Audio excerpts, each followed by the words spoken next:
February महिना आणि मार्च महिना 8 मार्चचं उद्दिष्ट आम्ही ठेवून त्या ठिकाणी ती तयारी करत होतो, जेणेकरून एक विशेष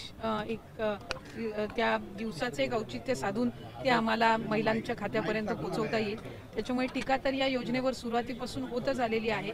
आणि त्या टीकेकडे फार लक्ष न देता महिलांच्या आयुष्यामध्ये सकारात्मक बदल करण्याच्या दृष्टिकोनातून ही योजना आम्ही यशस्वीरित्या राबवण्याकडे जास्ती लक्ष देत आहोत।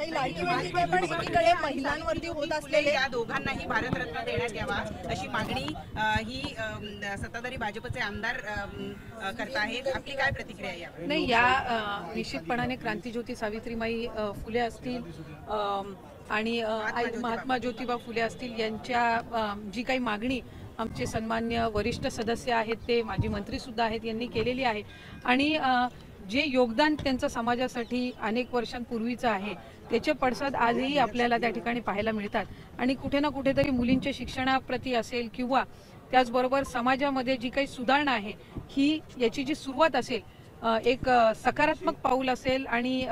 त्यावेळेला संघर्ष करून त्यांनी मुलींच्या शिक्षणासाठी दिलेलं जे योगदान असेल हे आमच्या सर्वांच्या आणि आपल्या सर्वांच्याच आयुष्यामध्ये अमूल्य आहे आणि त्यांच्यासाठी ही मागणी त्या ठिकाणी त्यांना भारतरत्न मिळावं ही केलेली आहे आणि निश्चितपणाने ही स्वागतार्हच आहे।